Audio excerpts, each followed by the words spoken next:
So if someone was sitting across from me and asking me what to do, they didn't know who they were next.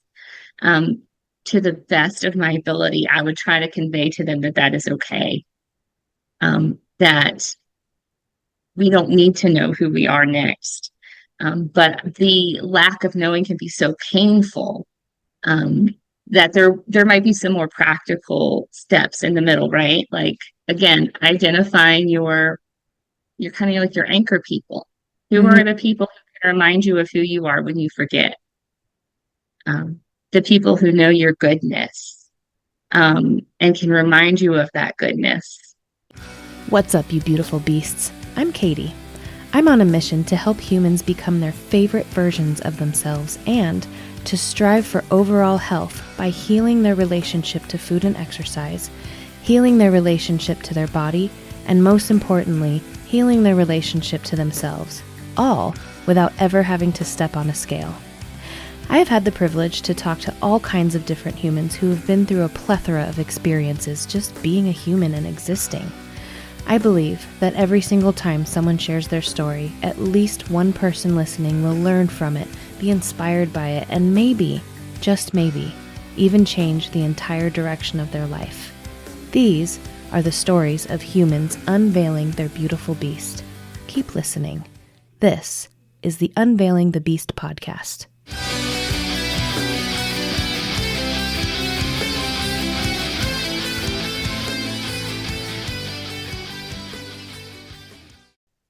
So, again, how are you today?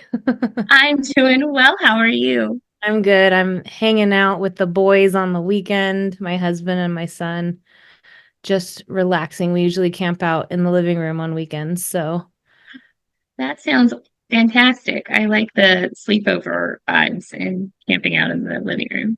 yeah, we were sleeping in a tent for a while in our backyard, but we left it up so long it just collapsed on itself. So, That sounds like fun too. That yeah. sounds like a good idea too. So, can you tell me and the listeners a little bit about who you are and maybe why you think you are who you are? Absolutely. So my name is Jonna, and I am a professional chaplain. That's probably the best way to start. I was an undergrad at Michigan State University, had planned to go to medical school, and then had a change of heart. Probably a lot of things happen, right? It's never just one thing. But the way I have it in my memory is that my aunt got very sick of cancer and she passed away. Actually, she passed away at the age I am now, which seems really Mm. unreal. Um, and it was her minister who gave her a lot of confidence, a lot of comfort at the end of her life. And I ended up, like, at the time in my college career when I would have been applying to medical school, I ended up applying to seminary and went into a program that was specifically designed to train me as a healthcare chaplain, something called clinical pastoral education. And it's very psychoanalytic. It's like very old school, challenge your assumptions, look at your own stuff so you don't project it onto other people. Hmm. And so I've worked in healthcare chaplaincy in hospitals and hospices now, oh gosh, for almost 20 years, which is hard to believe.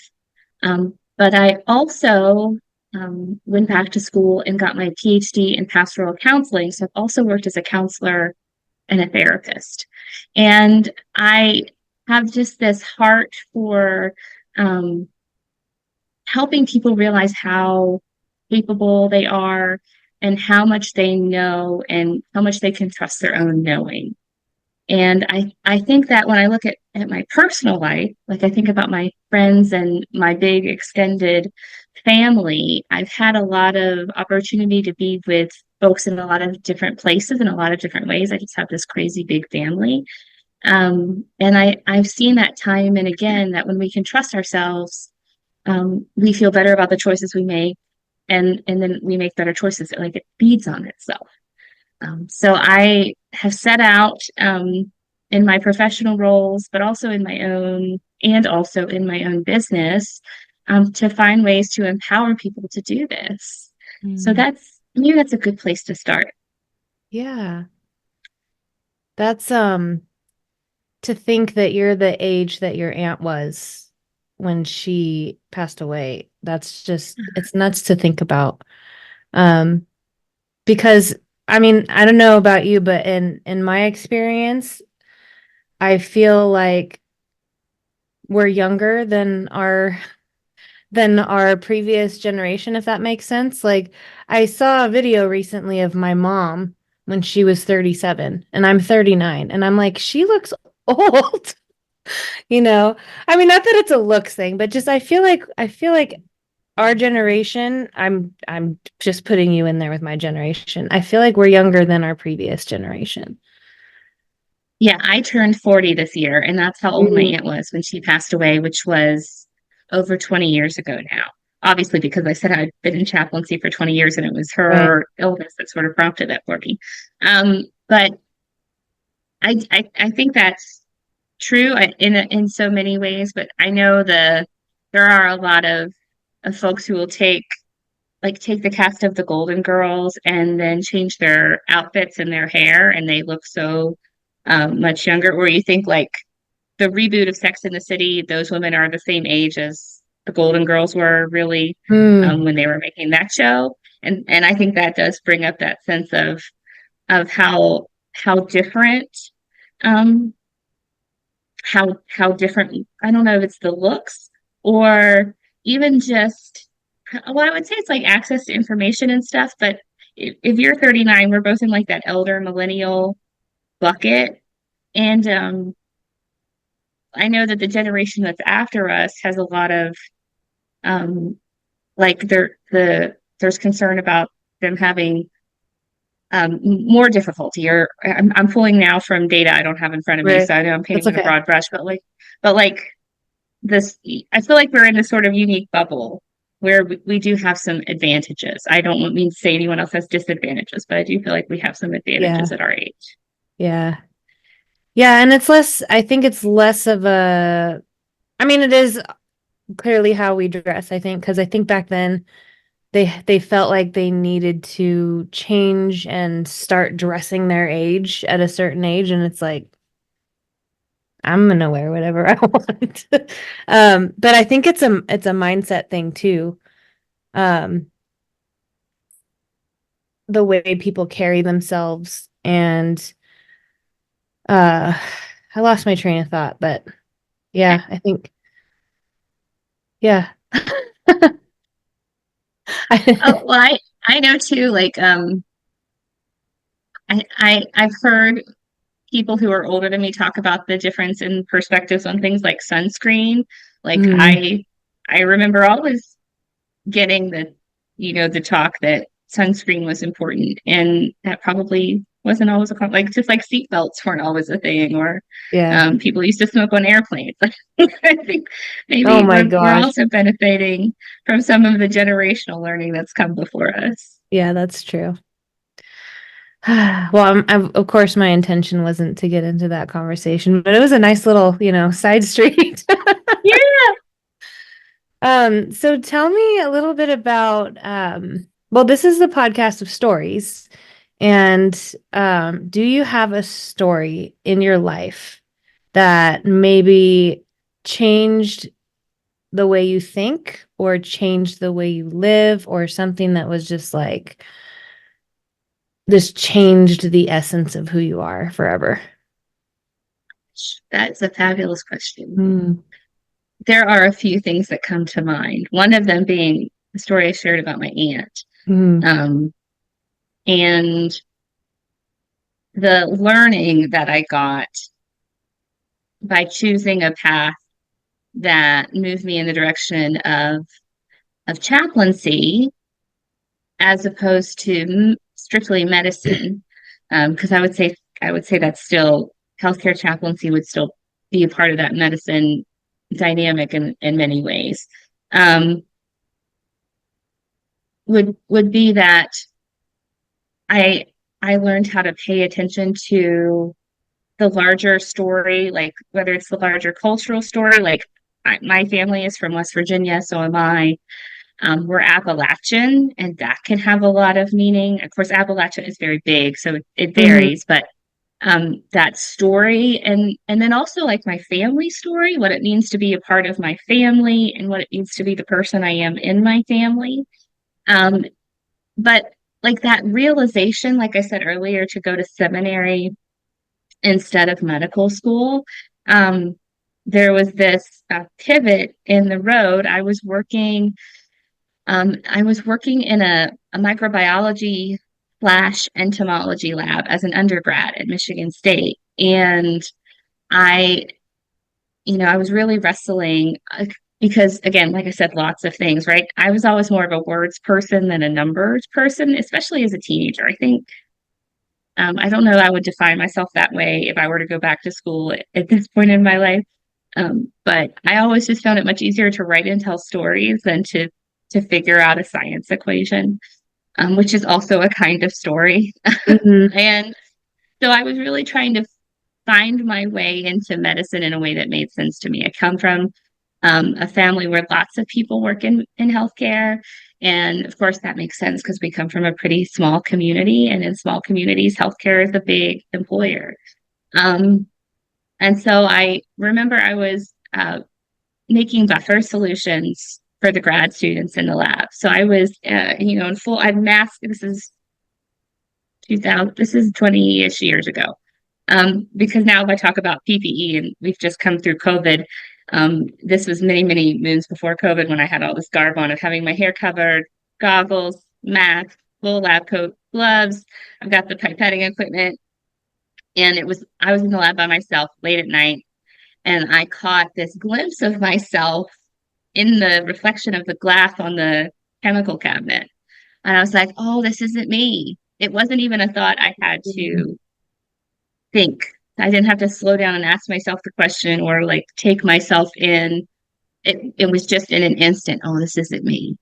And that was probably that initial turning point of, well, then what is me?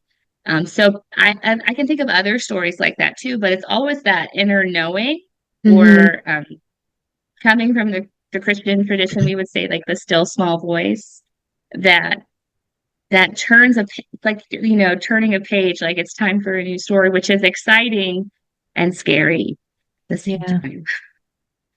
Yeah. What would you say to the person who says this isn't me, but then they don't know who they are? Um, what I have to say at 40, I don't know that I could have received at 20. I think I might have been 20 when that happened, 19 or 20. Because then it was a lot of needing to find someone to sit and talk with, like needing a validation from another person, which there's absolutely nothing wrong with that, especially at 20. Right. Needing to see my story mirrored back to me in someone else's words or in someone else's, their facial reactions. Even, babies need that attunement. They need to see our faces light up when they're with us. We Hmm. still need that as adults too, right? We need to be with people whose faces light up when they see us. Um, so at 20, what I needed was mentors, friends. Um, I needed the space to be really anxious about making such a big change. And I say anxious, um, we use the term anxiety in so many different ways, right? I needed Yep. the space to maybe be nervous or restless um, about making such a big change and having the bravery to tell my friends and my family I'm not applying to medical school, I'm applying to seminary, which was unusual. But I figured I don't even remember how I figured it out, but I did. Um, and and so at 20, that's what I needed. I needed a lot of space with other people to help me figure out what the next right step is. At 40, um, and of course, this may not apply to everyone at these exact ages, but at 40, if I made a similar, or when I am making a similar big change, I need silence and Mm. I need solitude. And I need space to let that inner knowing kind of pop up and tell me what the next thing is. So if someone was sitting across from me and asking me what to do, they didn't know who they were next. Um, to the best of my ability, I would try to convey to them that that is okay. That we don't need to know who we are next. But the lack of knowing can be so painful, um, that there might be some more practical steps in the middle, right? Like again, identifying your kind of like your anchor people. Who Mhm. are the people who can remind you of who you are when you forget? The people who know your goodness, and can remind you of that goodness. And I would say the practices as well. Mhm. Um, Once we cross a certain threshold into adulthood, we don't get a lot of recognition. With rituals, very important to our human brains. So, like every time we finish a grade and we get a ceremony when we're kids, and then if you graduate high school and college, you get lots of pomp, literal pomp and circumstance. If you buy a home, if you get married, if you have children, those are events when we recognize folks.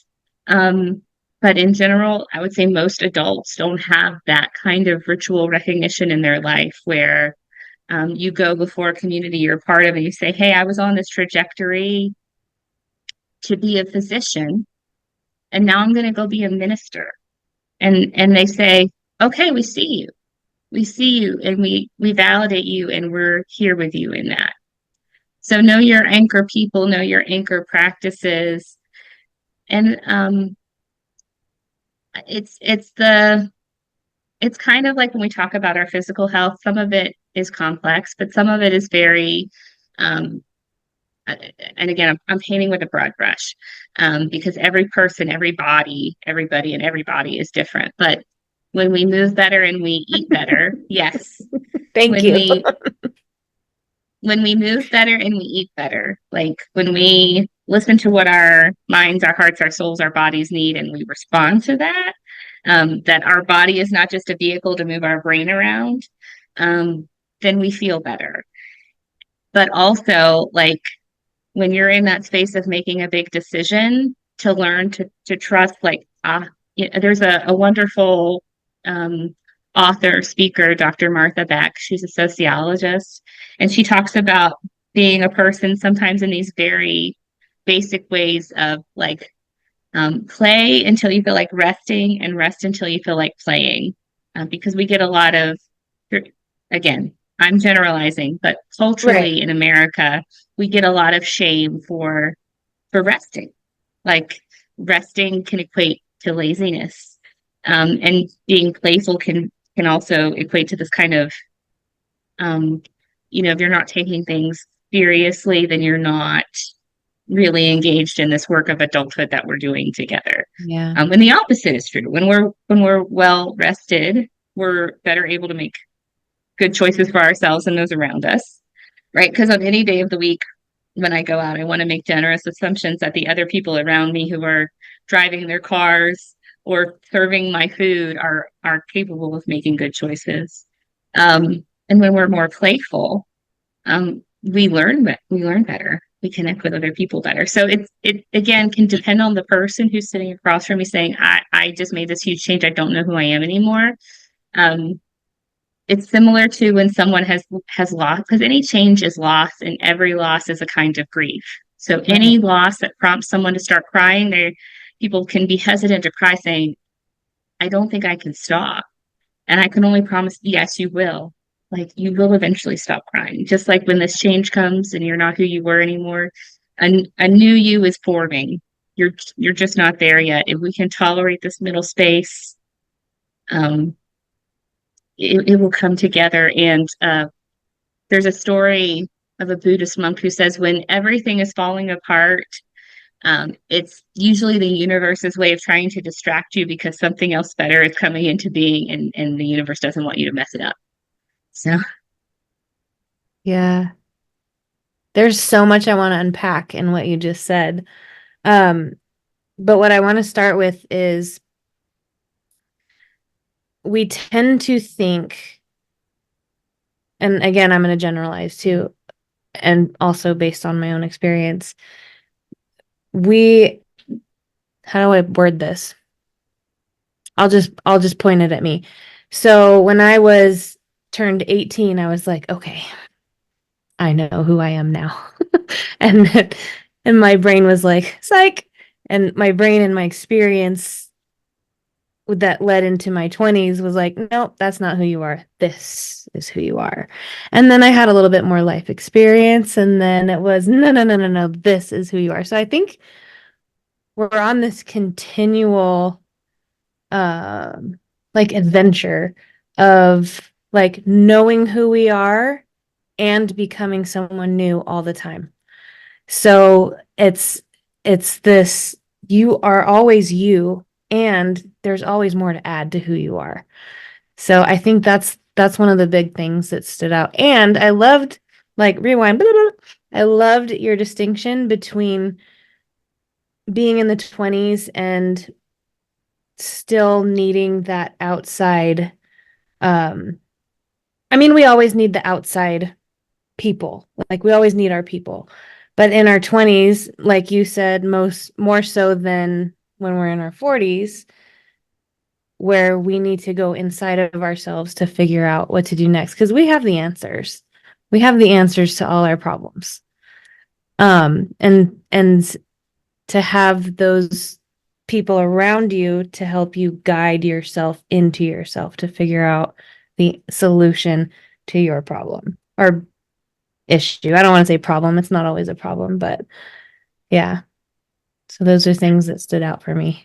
And absolutely, you're right. It's because it's not that at 40 I don't need a community around me to validate me. I Hmm. we are I would say there's a culture of hyper independence that we can gravitate towards. Like, hey, I got it.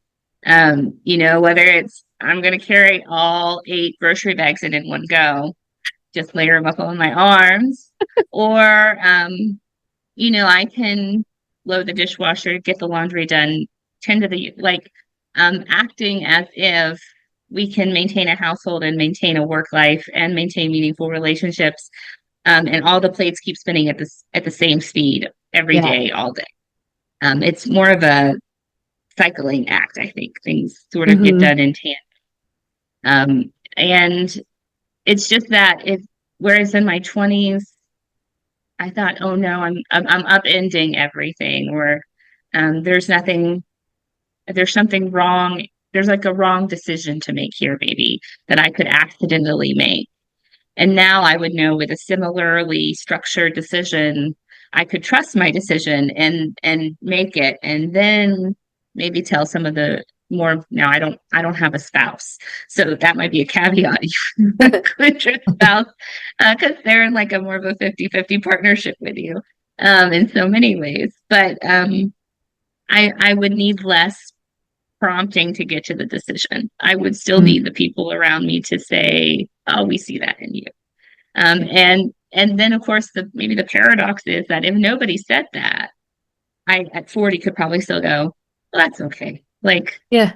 I'm I remembered another thing I wanted to mention in what you said was, you didn't use these words, but the hustle culture these days, where if you're not on your toes all the time, moving from the time you get up till the time you go to bed, if you sit down to rest, it's looked down upon. And then this person, whoever is doing the hustling, um, can can feel guilty for doing something that's completely human and necessary in order to survive.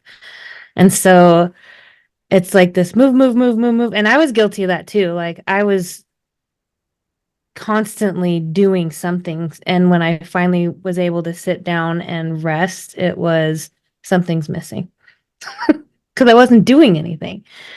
And so, yeah, that's a big thing, especially nowadays. Like, there's people that are like, well, I only need 5 hours of sleep. No, you need more than that. Stop telling yourself that. Yeah. Well, and because of our, um, at least in my kind of circles, I know we all have smartphones, Mm-hmm. and it's a wonderful, like, what can't I do on that phone? That 10 years ago, maybe 10 years ago, some of it, maybe 20 years ago, would not have been a thing. Like, that's how you bank. That's how you communicate. That's how you listen to music and watch movies. Mm-hmm. That's where it keeps your tickets if you're going to a concert. It's a way to like file your taxes and borrow books from the library. I mean, there's so much in our brains.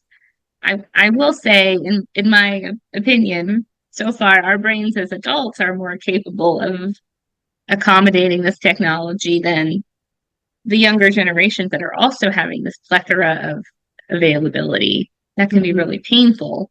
And not here with an answer to that, but I noticed that. But it is like a wonderful what's that expression? A wonderful servant, a terrible master.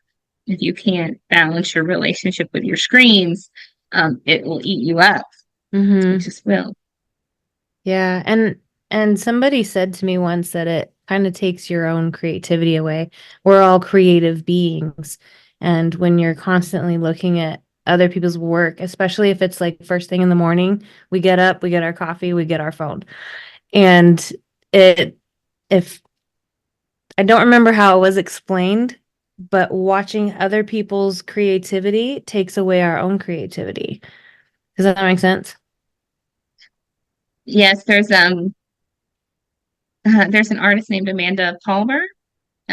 She is a musician and an author, but she talks about inhale days and exhale days. Like, there are some days to take in other people's art, and Mm-hmm. then there are some days to make your own. But if you're always just taking in, um, you've got to stop and like, and you also, I think, have to allow a little bit of boredom, and phones take away boredom. You have to have some empty space. It's that whole philosophy of like, if you have a home where you kind of like give stuff away, it seems like the new stuff just kind of fills back in, without you having to Yeah. try too hard. So it's like you have to clear out some space in your mind, and that might mean being bored for a bit and just sitting in the silence for a little while. Meditation and mindfulness are really helpful skills as well. But again, there's some discomfort there, and that is not always. Gosh, that's probably its own philosophical conversation Yeah. about how do we understand discomfort in our story? What story do we tell ourselves about what it means for me to be uncomfortable? Yeah, I was actually having that conversation with a guest yesterday and how like, we start a new path to change something in our lives and something comes up that's really uncomfortable and we take it to mean, "Oh, no, I'm going the wrong way." When actually like you're doing good. Keep going. Keep going. It's supposed to be uncomfortable because we can't grow without discomfort. Yes, Yeah. exactly. It's it's tough, right? Like, I'm not sitting here being like, I have figured this out. Right, right. Yeah, listeners, both of us are always, yeah, this is an everybody conversation, including ourselves. Yes, like, physician, heal thyself. Like, Yeah. uh, just speaking to myself first and foremost. Um, but I try to think about, there's a wonderful school of therapy known as internal family systems. And it's this idea that, like, we all as adults within ourselves have um our younger child self, and we have our adolescent self. And sometimes that sort of response to discomfort is them. It's Hmm. this younger version of me who maybe feels scared or frightened, or was trying to like control and manage things to appease, the situation. And sometimes that slowing down, that quieting process is a way to know who it is that's navigating at any given moment. Because if I'm always trying to just whatever our system that we come from is, like, maybe I'm just always trying to make sure everybody is okay and nobody is too upset. That's a lot of energy, and maybe I need to check in with myself in that. Or, it could be converse, like maybe it gets stressful and I'm ready to check out. I'd rather say like, peace out, you guys. See you Mhm. later. And sort of assessing, that's where I think there's not like one right or wrong answer. It's about the story we tell ourselves and how we fit into the system that we're in, whether it's at work or with family. And of course, work is its own kind of family. Um, and to look at our patterns, like what's my pattern with discomfort? Like clearly we've all had some successes, we've all had some failures. What have I learned from those? Yeah. For us, and again, this is from the age of 40. 40-ish is a good enough stopping point, I think, to be like, let's look back and say, how far have we come? What have we done really well? What do we want to do in the next decade? One of the things that my coach says is, if you're not failing, you're not learning. And then he says, I want you to go out there and fail your ass off. It's so true, Failure though. is good. Yeah. Ah. Yeah. Well, I have one more question for you. And I ask everyone at the end of every episode, and that is, if you had one piece of advice that you could give to the world, what would it be? That's a good question. Um, so it's a poem. It's not, I guess, in the strictest sense of the word, it's not advice. Um, but is it okay if I read the poem? Of course, yeah. Pull it up here. As much as I use this poem and love it, I should probably memorize it. But that hasn't happened yet. It's a poem by Rumi. It's called The Guest House. This being human is a guest house. Every morning a new arrival. A joy, a depression, a meanness, some momentary awareness comes as an unexpected visitor. Welcome and entertain them all. Even if there are a crowd of sorrows who violently sweep your house empty of its furniture, still, treat each guest honorably. He may be clearing you out for some new delight. The dark thought, the shame, the malice, meet them at the door laughing and invite them in. Be grateful for whoever comes, because each has been sent as a guide from beyond. I love that. And who's it by? Rumi, Rumi. I. Okay. I'll make sure to put it in the show notes for the listeners. Oh, thanks, Katie. Beautiful Beasts, Jonna Rachele Garvin signing off. Until next time.